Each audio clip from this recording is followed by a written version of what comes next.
Le dernier module de la formation Colette, Colette dans la classe. Donc nous avons vu précédemment le cadre théorique Colette et le point de vue de l'élève, l'introduction au portail, puis la création d'une séquence de tâches sur le portail, et finalement maintenant l'utilisation de Colette dans la classe. Donc tout d'abord, avez-vous des questions? Partageons-les, prenons quelques minutes pour le faire. Voilà, nous les rassemblons ici. Et avant de commencer, eh bien, donc, il faudra donner à vos élèves une idée de ce que c'est Colette, et puis former aussi les parents ou responsables des enfants sur l'utilisation du téléphone portable. Il faudra sans doute des autorisations de votre chef d'établissement pour ce faire, et aussi des instructions de comment utiliser l'application. Donc voici un exemple de lettre que vous pouvez écrire aux parents. Vous pouvez le modifier, le réorganiser et l'adapter à la politique de votre école.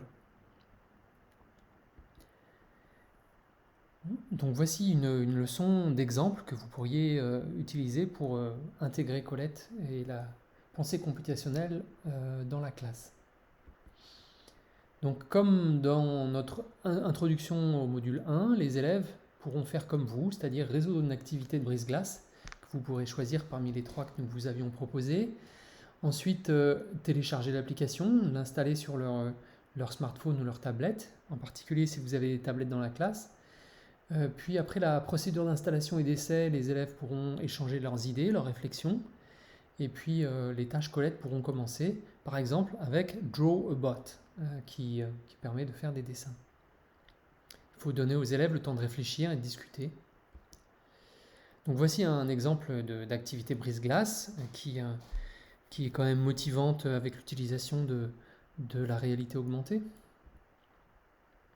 Donc ensuite les élèves se rassemblent leurs idées et leurs commentaires pour dissiper toute confusion. Ensuite donc on installe sur chacune des applications iOS ou Android l'application qui va bien. Okay. Dès que tous les élèves ont installé l'application, ils peuvent commencer par saisir le code d'un parcours. Je vous propose le parcours P32144, par exemple. Introduction à la pensée computationnelle. Mais vous pourrez utiliser n'importe lequel des parcours que nous vous avons montrés dans les modules précédents. Vous pourrez créer le vôtre propre, bien entendu. Mais vous pouvez aller dans les parcours qui sont publics ou en créer un complètement nouveau. N'oubliez pas de commencer par des tâches simples afin que les élèves ne se découragent pas et puissent s'habituer à l'interface et à utiliser l'application.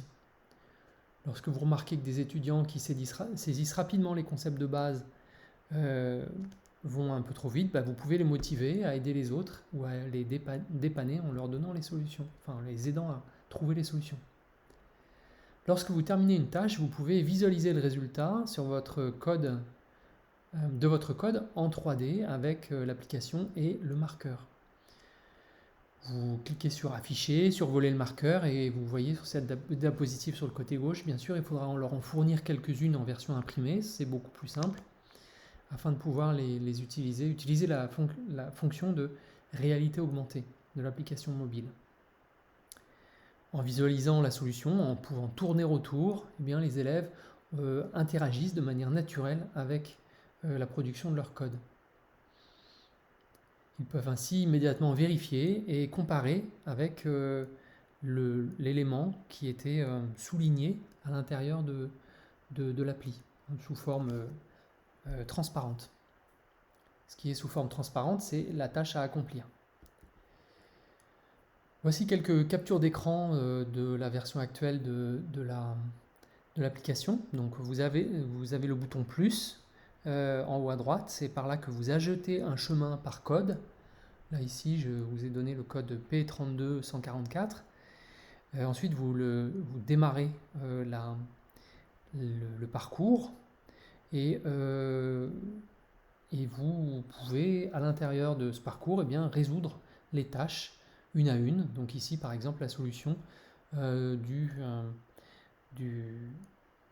du coin cuisine qui est de taille 3 et qui commence dans le coin 1, 1, 1.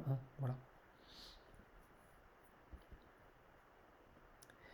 Un autre type de tâche qu'il faut veiller à intercaler avec des tâches en ligne sont des tâches débranchées, comme par exemple Drawbot, donc un robot qui dessine et qui vous permet de dessiner un panneau routier comme celui de l'hôpital par exemple, ou des lettres, ou un autre panneau routier. Et donc ces tâches sont décrites de manière textuelle, pas forcément en ligne. Les élèves travaillent en binôme, l'un est le robot, l'autre l'instructeur, et l'instructeur donne au robot des instructions sur la façon de dessiner. Par exemple ici le panneau routier H hôpital. Et le robot effectue chaque mouvement, étape par étape, et enregistre chaque mouvement. Les enseignants peuvent ainsi également utiliser leurs propres exemples créés par vous-même. Après la tâche de construction du cube ou les tâches actives, il faut que vous discutiez avec vos élèves et les élèves peuvent mentionner des questions, des problèmes, l'application ou les devoirs et donner des rétroactions à vous de mettre votre propre QR code vers votre manière la plus habituelle de récolter des rétroactions, Mentimeter, Word, WordCloud ou n'importe quoi. Voilà. Et ensuite, la leçon est terminée. Donc, du point de vue des enseignants, où mettre ces enseignements? Donc, d'autres façons d'utiliser l'app que vous pouvez, d'autres manières d'intégrer dans vos cours. Donc, déjà, nous pourrions réfléchir ensemble à ça au travers d'une récolte d'idées. Dans quelle partie des leçons vous pouvez utiliser cette application?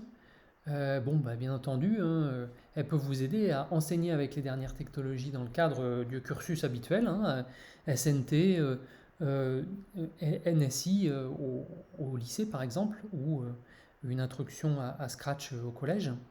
Une partie des TICE et de la pensée computationnelle, une utilisation sûre et utile du smartphone, tablette, et sortir d'une punition, d'une utilisation strictement punitive, si vous voulez, du smartphone. Okay.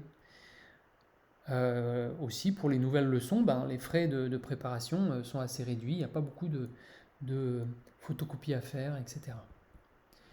Alors, nous avons réfléchi de notre côté aux différentes familles de tâches et aux compétences qui sont travaillées, et nous allons en passer en revue quelques-unes, histoire de vous pousser à les explorer. Par exemple, dans construction de cubes, nous travaillons la pensée algorithmique, la décomposition, l'abstraction et la généralisation. Et vous pouvez voir un exemple d'enseignement adapté à l'interaction avec art et histoire, par exemple en vous basant sur les pyramides à degrés de Djoser, avec l'application, ou le dessin manuel, ajouter des connaissances historiques supplémentaires. Et les enseignants et les élèves peuvent construire de nombreux bâtiments historiques ou modernes qui sont donnés en exemple. Vous avez aussi des diagrammes, des problématiques de diagrammes et de graphes qui sont explorées dans l'application Colette. Donc ça touche à la pensée algorithmique, à la décomposition, à l'abstraction, à la généralisation, par exemple l'ordonnancement de tâches, comment faire pour avoir un arbre phylogénétique par exemple, ou charger, décharger, faire des tâches habituelles de cuisine comme charger, décharger une machine à laver la vaisselle, ou un lave-vaisselle ou une machine à café, ou l'apprentissage des langues, le vocabulaire, des clés d'identification du vivant, voilà, ou du patrimoine. Dans Drawbot, dont nous avons déjà parlé, il y a qui peut se faire hors ligne, en débranché ou en ligne, vous avez aussi de la pensée algorithmique, la décomposition, l'abstraction, la généralisation, avec différents scénarios qui sont proposés. avec des carrés, des figures géométriques, des différents drapeaux et différents objets tels que une fleur, une plante et des choses un petit peu plus ouvertes. Alors l'utilisation du drone et de la réalité augmentée permet de toucher à la pensée algorithmique, la décomposition, l'abstraction, la généralisation. Vous en avez différentes, comme le panneau publicitaire simple par exemple, ou la plaque d'immatriculation de la voiture, qui demande pas mal d'enquêtes pour pouvoir déterminer la tâche à faire. Et vous pouvez aussi vous intéresser à des objets présents dans l'histoire et la géographie, comme l'obélix d'Héliopolis, qui est proche de ce que nous pouvons programmer à l'intérieur de Colette.